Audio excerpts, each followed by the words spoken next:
الحمد لله رب العالمين والصلاة والسلام على أشرف الأنبياء وسيد المرسلين نبينا محمد وعلى آله وصحبه أجمعين.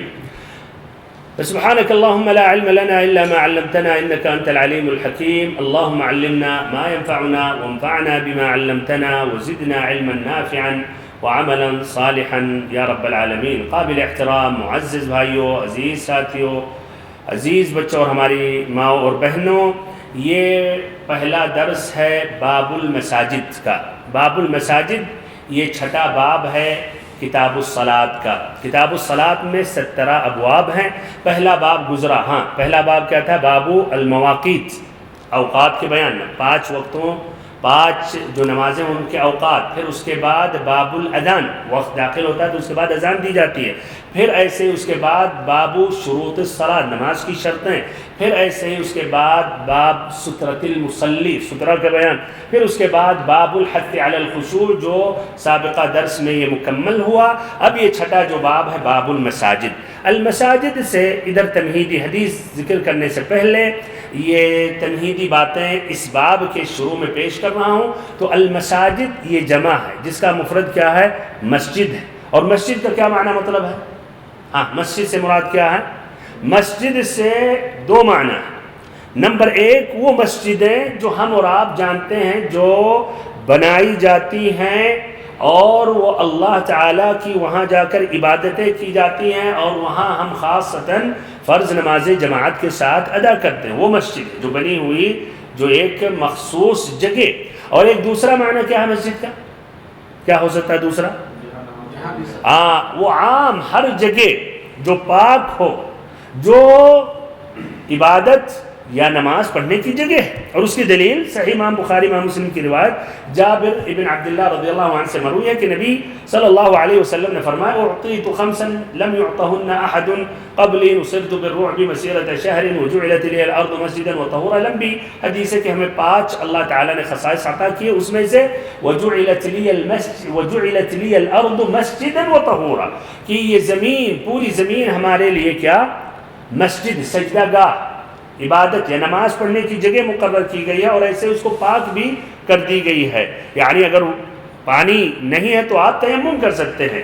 اور ایسے ہی کہیں بھی آپ نماز کا وقت آیا مسجد تک نہیں پہنچ سکے، نماز پڑھ سکتے ہیں. تو الاصل پوری زمین طاہر ہے نماز کے لیے. اور اس میں وہ چیزیں مستثنیٰ ہیں جو الگ حدیثوں میں آتا ہے، جیسے کہ قبرستان، ایسے ہی الحمام، معاطن الابل جہاں اونٹ جہاں باندھے جاتے الی آخری ہی. بھائیوں اور بہنوں، تو یہ مسجد کے متعلق، اور مسجد کو کیوں مسجد کہا گیا؟ جبکہ اس مسجد میں ہم مختلف قسم کی عبادتیں کرتے ہیں. تو مسجد یہ سجدہ سے لیا گیا ہے، اس لیے کہ افعال الصلاۃ میں نماز کے جتنے افعال ہیں ان میں سب سے اشرف، سب سے افضل اور سب سے اعظم عبادت سجدہ ہے.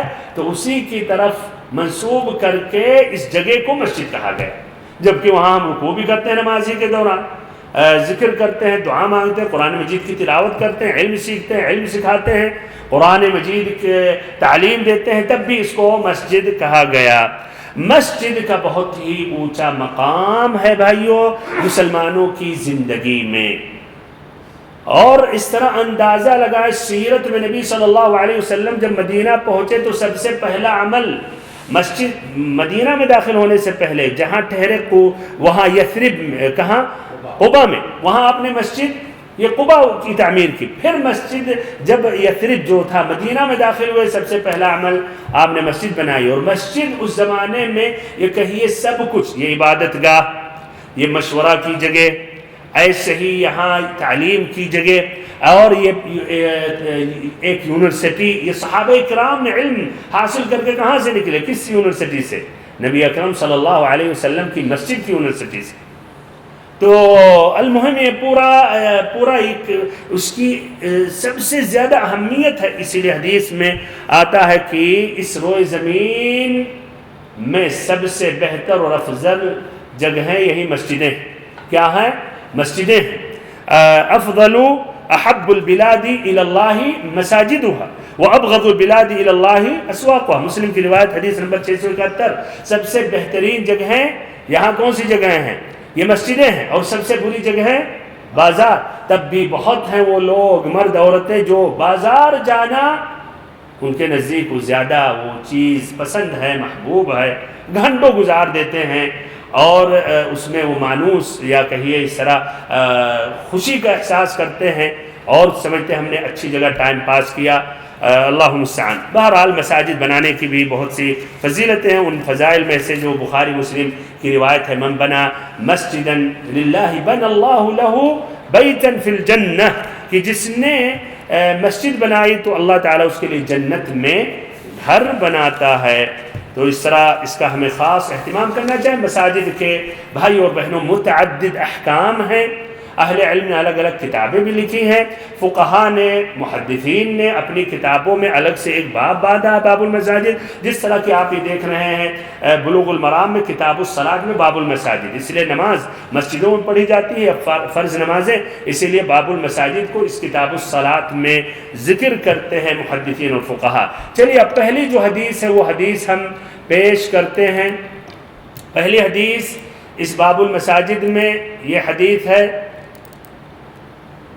عن عائشة رضی اللہ عنہا قالت امر رسول اللہ صلی اللہ علیہ وسلم ببناء المساجد في الدور وأن تنظف وتطيب. رواہ احمد وابو داود والترمذی وصحح ارسالہ. رواہ احمد وابو داود والترمذی. ایسے ابن ماجہ نے بھی روایت کی ہے جس طرح کہ میں تخریج میں پیش کروں گا. اچھا، وصحح ارسالہ، ادھر ارسالہ ترمذی نے مرسل روایت کو انہوں نے صحیح قرار دی. اب اس کا معنی مطلب کیا ہے کہ اس حدیث میں اختلاف ہے. تخریج کے وقت انشاءاللہ یہ بات واضح ہوگی. اس سے پہلے حدیث کا ترجمہ تاکہ یہ مفہوم ذہن میں آ جائے، پھر اس کے بعد جب ہم آگے بڑھیں فقہ الحدیث کے وقت تو آسانی سے سمجھ میں آ جائے. تو بھائی اور بہنوں، حدیث کا ترجمہ یہ ہے. عائشہ رضی اللہ عنہا روایت کرتی ہیں کہ نبی صلی اللہ علیہ وسلم نے محلوں میں، لفظ کیا ہے؟ الدور کا لفظ ہے. دور کا معنی گھر بھی ہوتا ہے، لیکن اس کی وضاحت ہوگی کہ گھروں سے مراد نہیں کہ ہر گھر میں، ادھر یہ ہر گھر میں نہیں مراد ہے، بلکہ وہ محلوں میں یا ہر چھوٹے گاؤں میں، ان گاؤں میں، یا الگ الگ قبیلے جو ایک ساتھ رہتے ہیں ان قبیلوں میں. تو نبی صلی اللہ علیہ وسلم نے محلوں میں، قبیلوں میں مسجدیں بنانے کا حکم دیا، اور یہ کہ انہیں، اور یہ بھی حکم دیا کہ انہیں صاف ستھرا رکھا جائے اور ان میں خوشبو لگائی جائے. صاف ستھرا رکھا جائے اور ان میں خوشبو لگائی جائے. اسے احمد، ابو داؤد اور ترمذی نے روایت کیا، اور ترمذی نے اس کے مرسل ہونے کو صحیح قرار دیا. اس طرح یہ حدیث عربی میں اور اس کا ترجمہ پیش کیا گیا. بھائیوں اور بہنوں، حدیث کی تخریج میں بیان کر رہا ہوں. یہ حدیث کی تخریج بہت ہی وہ ہمارے بھائی جو مصطلح الحدیث میں شوق رکھتے ہیں انہیں بہت ہی مزہ آئے گا، اس لیے کہ اس میں ایک اہل علم کس طرح ترجیح کرتے ہیں اور کس طرح کچھ حدیثوں میں اختلاف ہوتا ہے تو اس وقت کیا مسلک اپناتے ہیں، اس کے متعلق یہ عملی یہ مثال پیش کی جا رہی ہے. تو وہ دیکھیں تخریج کے متعلق یہ غور کریں. شروع میں یہ ہے ابو داؤد نے روایت کی ہے، ترمذی نے، اور میں نے جس طرح کہا کہ ابن ماجہ نے بھی ذکر کیا، ابن حجر رحمہ اللہ نے ذکر کیا، لیکن یہ بیان کیا گیا اس لیے کہ اس میں مقارنہ کرنا تو اس کا بھی اضافہ کر دیا. ایسے ہی امام احمد نے، یہ چار حضرات نے روایت کی ہے. ابو داؤد دیکھ رہے ہیں حدیث نمبر 455، پیج نمبر 77 ہے، کتاب الصلاۃ باب اتخاذ المساجد فی الدور. ایسے ہی الترمذی نے، یہ دیکھیں دوسرا، یہ روایت کرتے ہیں السنن میں پیج نمبر 154 میں، حدیث نمبر 594، ابواب الجمعہ باب ما ذکر من تطیب المساجد. ایسے ابن ماجہ نے پیج نمبر 108 میں 2 رقم سے انہوں نے روایت کی ہے، 558 ہے، 758 700، اس میں آگے پیچھے اس کو صحیح کرنے کی ضرورت ہے. 558 یا عفوا 758 ہے اور 759 ہے، یہ صحیح ہے. اور اس کا یہ 500 یعنی اس سے پہلے والی نمبر 558 اور پھر 559 یہ بھی غلط ہے، دونوں میں تعدیل کی ضرورت ہے. بہرحال المہم ابن ماجہ نے 2 مقام پر انہوں نے روایت کی ہے. ایسے ہی امام احمد نے مجلد 43 پیج نمبر 396 میں یہ تمام حضرات یہ چاروں اس سند سے روایت کرتے ہیں، یعنی سب کا سند جا کے یہاں مل جاتا ہے. ہشام ابن عروہ، اور ہشام ابن عروہ روایت کرتے ہیں اپنے والد عروہ سے، اور عروہ اپنی خالہ عائشہ سے روایت کرتی ہیں، اور عائشہ نبی صلی اللہ علیہ وسلم سے روایت کرتی ہیں. اور ادھر آپ دیکھیں ہشام ابن عروہ سے پہلے اسانید ان ائمہ کا مختلف ہے. تو ابو داؤد زائدہ بن قدامہ کے طریق سے روایت کرتے ہیں، ترمذی عامر بن صالح سے، ابن ماجہ دو حدیث، ایک حدیث میں زائدہ ابن قدامہ کی طریق سے اور دوسرا مالک ابن سعیر سے، اور امام احمد عامر ابن صالح، یہی عامر بن صالح جو ترمذی بھی روایت کرتے ہیں. تو یہ بھائیوں اور بہنوں یہ پہلی جو تخریج ہے. اب ادھر جو ابن حجر رحمہ اللہ نے ذکر کیا کہ اس میں ترمذی نے مرسل روایت کو صحیح قرار دیا، تو اس کا بھی وضاحت کر دیتا ہوں. مرسل روایت کیا ہے؟ یہ ادھر ابن حجر رحمہ اللہ نے اس کی روایت نہیں کی ہے، لیکن آپ کو کے لیے اس کو پیش کیا جا رہا ہے تاکہ یہ ہم اچھی طرح ان کی عبارت سمجھ جائیں. وصحح ارسالہ سے مراد کیا ہے؟ تو یہ ترمذی نے یہ حدیث نمبر 595 میں 95 اور 596 یہ دو حدیثیں روایت کرتے ہیں. پہلی جو حدیث دیکھیں ترمذی ادھر کہاں روایت کرتے ہیں؟ 594، یعنی اسی کے بعد یہاں دوسری سند بیان کرتے ہیں، دو سندیں، اور ان دونوں حدیثوں کا سند دیکھیے مختلف ہے. 595 میں عبدہ ابن سلیمان سے روایت کرتے ہیں اور وکیع ابن الجراح سے، یہ دونوں حضرات سے روایت کرتے ہیں. اور 596 میں یہ سفیان ابن عوینہ سے روایت کرتے ہیں. المہم یعنی دو اسناد سے. پھر آگے جا کر یہ تینوں حضرات ہشام ابن عروہ سے روایت کرتے ہیں، اور ہشام ابن عروہ اپنے والد سے روایت کرتے ہیں، اور ان کے والد ان کے والد کن سے؟ نبی. عائشہ رضی اللہ کہاں ہیں؟ نہیں ذکر کرتے. اس کو کیا کہتے ہیں؟ مرسل.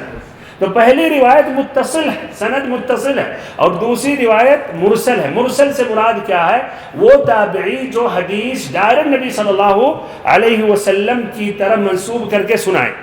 تو یہاں ایک سوال آتا ہے کہ آپ تابعی ہیں، آپ تو نبی صلی اللہ علیہ وسلم سے ملے نہیں، تو آپ کیسے بغیر واسطہ ذکر کر رہے ہیں؟ اس کا معنی بیچ میں سند متصل نہیں، اور مرسل روایت ضعیف ہوتی ہے.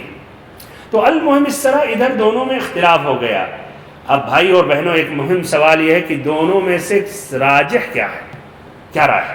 پہلی روایت جو متصل ہے جس میں عائشہ کا ذکر ہے یہ راجح ہے، یا جس میں عائشہ کا ذکر نہیں مرسل ہے وہ صحیح ہے؟ کیا رائے ہے؟ کون سی صحیح ہے؟ جس میں عائشہ رضی اللہ عنہا ہے وہ صحیح ہے. کیوں؟ اس لیے متصل سند ہے. اچھا تو متصل ہے تو کوئی ضروری ہے کہ متصل ہے تو وہی صحیح ہو؟ وہ صحابیہ ہیں.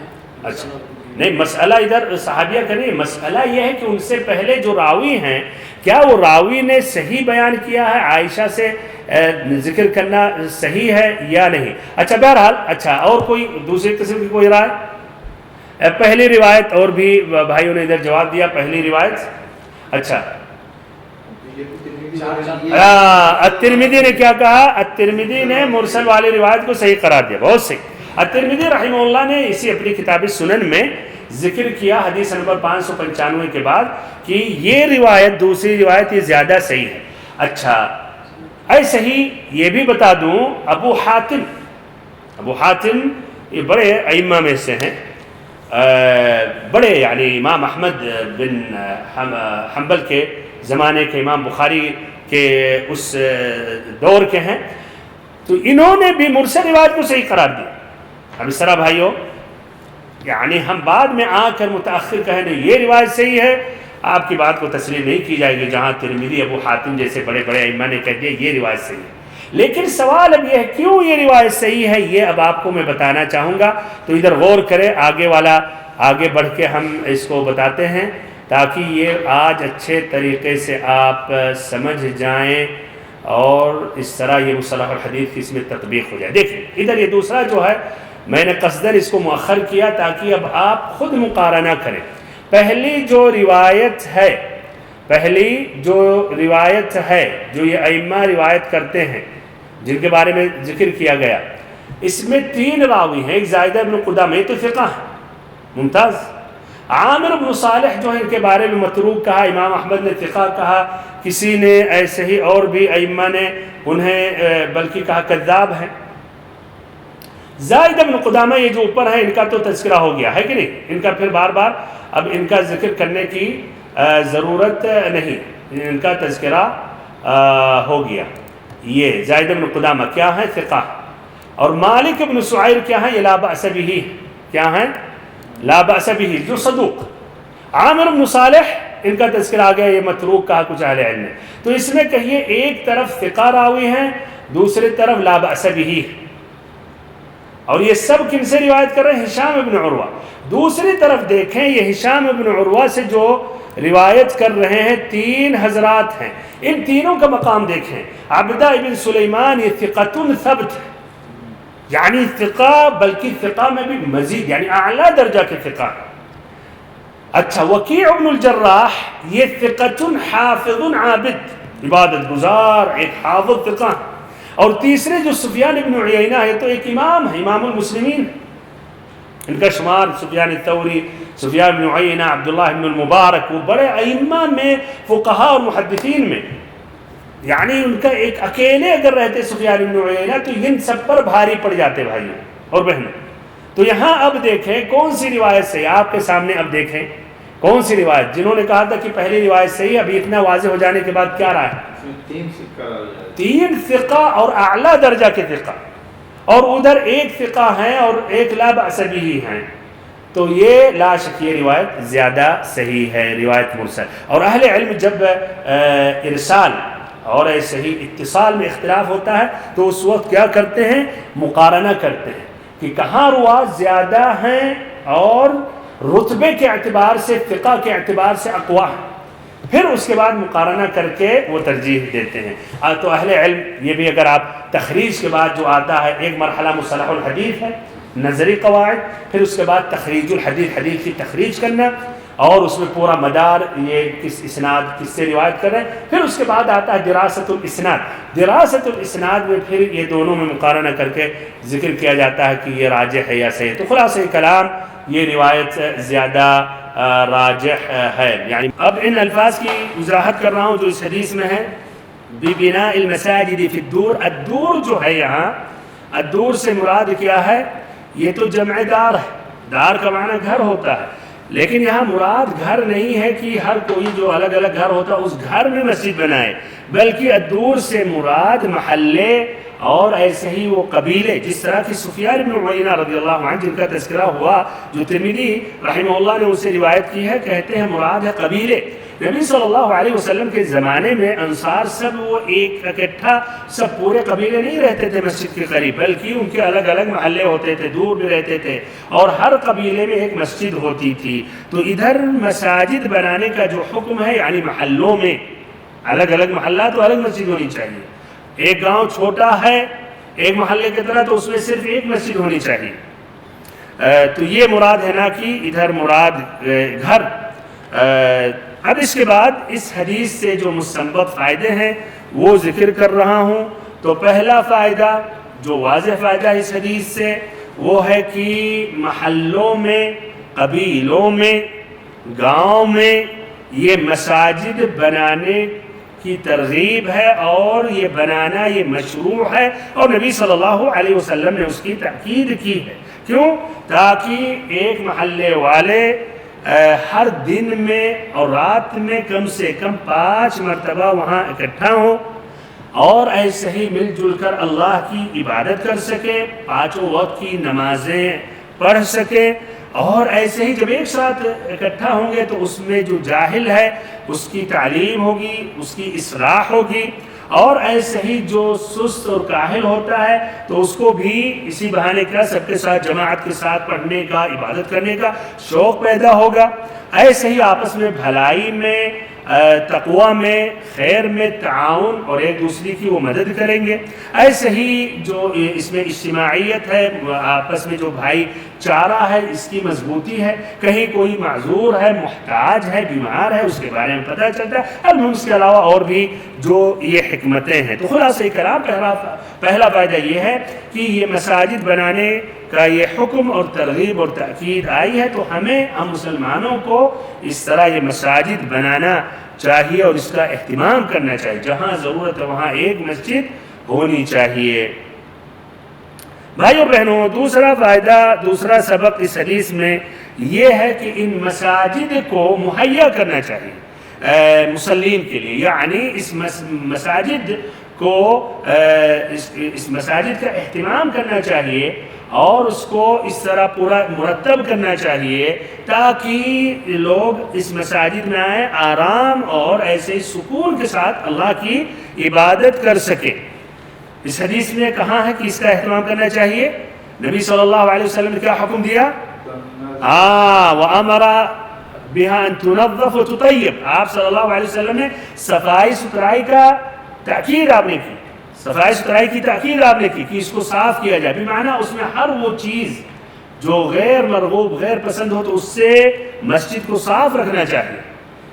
ایک جو نجاسات ہیں تو واضح چیز ہیں، اسی لیے سابقہ حدیثوں میں باب الحث فی الخشوع علی الصلاۃ میں آیا کہ آدمی نہیں تھوکے سامنے یا ایسے، اور اگر کارپیٹ ہے تو کسی حال میں نہیں تھوکے۔ ایسے ہی آپ صلی اللہ علیہ وسلم مسجد میں جب دیکھا اس طرح یہ تھوک تو آپ ناراض ہوئے۔ تو اس سے اور ایسے اور بھی مثلا مٹی جمع ہو جائے یا ایسے ہی کچھ باہر سے اور بھی پیپر وہ سب آ جائیں تو اس سب کا یہ صاف کرنا چاہیے اور ایسے ہی اس کو مہیا کرنا چاہیے۔ خوشبو کا بخور جو یہاں عود بولتے ہیں، لکڑیاں جو جلاتے ہیں، یا ایسے عام خوشبو اس میں لگانا چاہیے، اس کا اہتمام کرنا چاہیے۔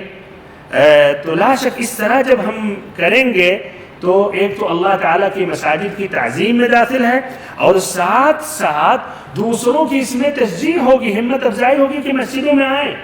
اس لیے وہ مسجد میں آ رہے ہیں تو سکون کی جگہ ہے، الحمدللہ سکون سے پڑھ سکتے ہیں، اور ایسے ہی پھر وہ ایک ان کی تشجیع ہوگی کہ نمازوں کے بعد بھی مسجد میں بیٹھ کے اللہ کا ذکر کر لیں، قرآن مجید کی تلاوت کر لیں۔ اور لا شک جہاں مسجدیں ایسی ہوتی ہیں اس کیفیت میں تو وہاں لوگوں کے اندر ایک شوق بڑا ہوتا ہے۔ اسی لیے میں یہاں ضرور اس بات کی تاکید کروں گا کہ ہمیں یہ مساجد میں طبعاً بغیر مبالغہ زینت وغیرہ اس سے تو منع ہے، اس کے لیے ہمیں آپس میں تعاون کرنا چاہیے۔ مسجد کی کوالٹی اور مسجد کا صفائی ستھرائی اور ایسے ہی مثلا گرمی میں اہتمام کرنا، مسجدوں میں پنکھے یا اے سی یا ایسے ہی پانی ٹھنڈا رکھنا، اس کا اہتمام کرنا چاہیے ہم سبھی کو تاکہ لوگوں کا شوق بڑھے۔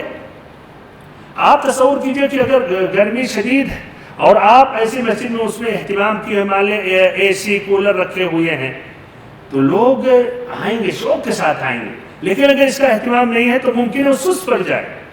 تو آپ ہمیشہ صرف ڈرائیں نہیں، ترغیب کہ نماز چھوڑنے سے کفر ہے، نماز چھوڑنا، نماز جس نے چھوڑا تو گویا اپنے گھر والے ہلاک تباہ ہو گئے، عصر کی نماز جس نے چھوڑی۔ ہاں ترغیب بھی ہے لیکن ترغیب بھی ہے، لیکن ترغیب کا بھی اہتمام کرنا چاہیے۔ آپ جو اس کے ذمہ دار ہیں، آپ یہ جو کمیٹی ہے یا جو لوگوں سے چندہ کر رہے ہیں، اس کا خیال کرنا چاہیے، اور ایسا اگر ہوا تو لا شک مسلمین کی تعداد بڑھے گی۔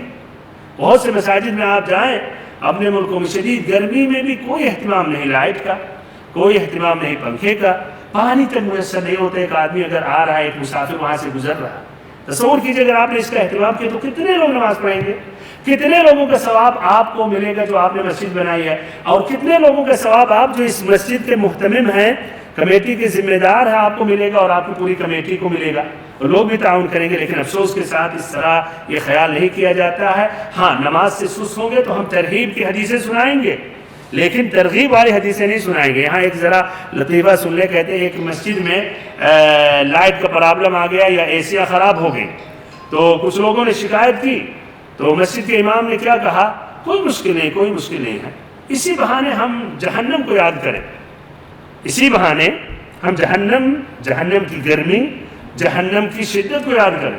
تو ایک بوڑھے نے کہا اللہ تمہیں ہدایت دے، ایسیوں کو صحیح کر دو اور پھر ہمیں جنت کی تم ترغیب دلاؤ اور جنت یاد دلائیں۔ آپ صحیح بات ہے، کیوں آپ جہنم ہی سے ڈرا رہے ہیں، کیوں نہیں جنت کی طرف ترغیب دلا رہے ہیں؟ یہ بہت اہم نقطہ ہے جس کا ہم لوگ حقیقت میں اہتمام نہیں کرتے ہیں اور پھر ساتھ ساتھ شکایت کرتے ہیں کہ لوگ نماز میں نہیں آ رہے. بہرحال انشاءاللہ جو باتیں میں نے کہی ہیں اس میں ترغیب ہے کہ ہم اس کا اہتمام کریں. امام بخاری نے ایک باب باندھا کتاب الصلاۃ میں اپنی کتاب الصحیح میں، فقال باب کنس المسجد والتقاط الخرق والقدح والعیدان، کہ مسجد میں جھاڑو دینا اور اس میں ہر وہ چیز ٹوٹے پھوٹے یا ایسی تکلیف دینے والی چیزیں یا ایسے لکڑیاں اس کو ہٹانا. پھر اس باب میں ابو ہریرہ رضی اللہ عنہ کی وہ حدیث بیان کی کہ مسجد میں ایک آدمی ایک کالی عورت تھی جو مسجد کی صفائی کرتی تھی، پھر وہ مرد یا عورت کا انتقال ہو گیا، یعنی شاک ہے کہ آدمی ہے عورت، پھر وہ اس کو رات ہی میں دفنا دیے. نبی صلی اللہ علیہ وسلم نے جب نہیں پایا اس شخص کو یا اس عورت کو تو پوچھا کہاں ہے وہ، تو کہا کہ اس کا انتقال ہو گیا اور اس کو ہم نے دفنا دیا. تو آپ صلی اللہ علیہ وسلم نے کہا دلونی علی قبری او قبرها فاتى قبره فصلى علیہ، کہ بتاؤ اس کی قبر کہاں ہے، قبرستان گیا. جب بتایا گیا کہ یہ اس شخص یا اس عورت کی یہ قبر ہے تو آپ نے نماز جنازہ پڑھی وہاں. تو سبحان اللہ، اس سے واضح ہوا کہ جو مسجد کی صفائی کر رہے ہیں ان کو بھائیو ہمیں یعنی کمتر نہ سمجھیں اور ان کو نیچی نظر سے نیچی نگاہ سے نہ دیکھیں. اللہ کے نبی صلی اللہ علیہ وسلم کے نزدیک اس کا وہ مقام تھا کہ آپ نے سوال کیا، پوچھا قبرستان کے، اور آپ نے نماز پڑھی، یعنی اس کا ایک اونچا مقام.